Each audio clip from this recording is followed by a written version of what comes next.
In the heart of an ancient, untamed forest, where the trees grow tall enough to touch the skies and the underbrush swallows the unwary, a gentle wind whispers through the leaves like an old lullaby. Shafts of sunlight pierce the canopy above, dancing on moss-covered stones and silent roots. Here, nature breathes deeply, untouched, wild, and watching. From different directions, paths converge. First comes Gale, the Air Genasi bard. Her white-blue hair ripples gently with the wind that seems to follow her. With every step, she hums softly, weaving tunes from the rustling leaves and bird calls. She walks with light steps, as if trying not to disturb the beauty of the world she so deeply admires. Not far, Sharieth, the wood elf monk, lounges atop a thick tree root. Her hood half pulled over her eyes, a rolled leaf between her lips. She inhales deeply. The smoke curls lazily in the air. A warrior shaped by blood and sorrow, she now seeks balance, or at least peace. For now, the forest is calm, and she is calm with it. Maazkaa, the orc cleric, moves with heavy purpose.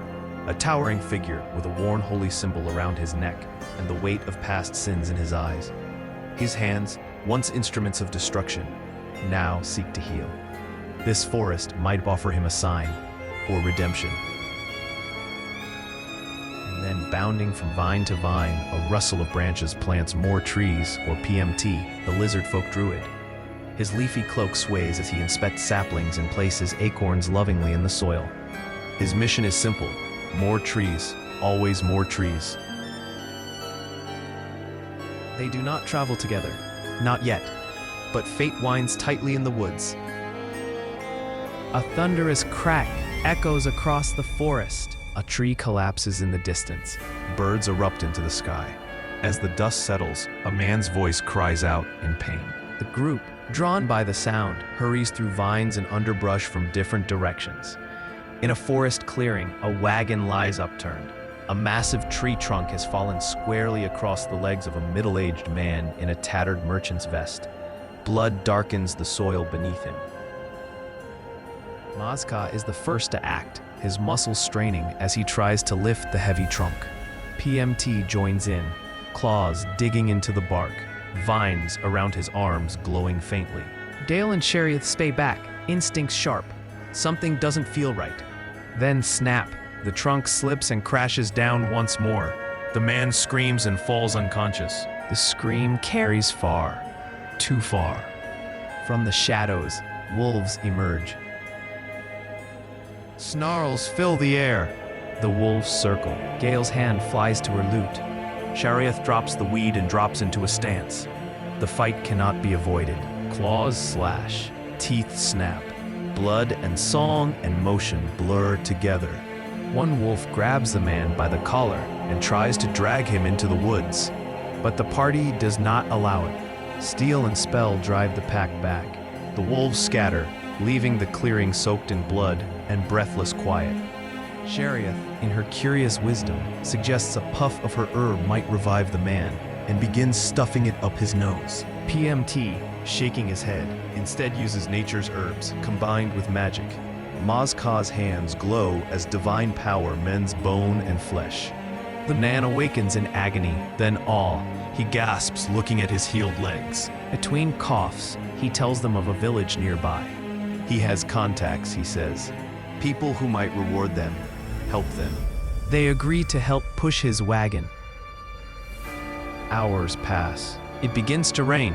Gale, ever dramatic, throws her weight into the wagon with theatrical determination. The wheels sink into the thickening mud. Maazkaa joins her, both grunting and effort. Sharieth scouts nearby trees, trying to form a makeshift camp, but as PMT walks alongside the wagon with the man, he notices something unsettling. The man is gone. No footsteps, no trail. He vanished. PMT returns, concerned. Sharieth calls out, and Gale rushes to her. With flair, PMT breaks into a Macarena dance channeling nature magic into detect magic. Maazkaa, uneasy, grips his weapon. He feels it too. Something is closing in. Through the magic haze, PMT sees faint clouds of arcane energy moving, circling. Then Sharieth calls again. That night, the storm softens. The campfire flickers. Maazkaa takes first watch. He hears it. Children laughing. Shadows move through the trees. Eyes glowing, watching. Then a hand grabs his shoulder. He turns, weapon half raised only. Sharieth, ready for her shift. The night passes. Morning comes, but the man is still gone. A fog rolls in, unnatural and thick. Through it, a whisper calling to Maazkaa. The group follows the trail. A wrecked carriage lies ahead. A familiar merchant, what's left of him, lies motionless. Half his body is missing. Nearby, a horse lies half-eaten. Maazkaa finds a note tucked in the wreckage. PMT, inspecting the corpse, realizes what killed them. More wolves. From the mists, they emerge, eyes glowing, teeth bared. At their head, a massive black direwolf, its eyes burning red. The wolves strike. The direwolf watches, calculating. As the last wolf falls, the direwolf turns. Maazkaa charges after it.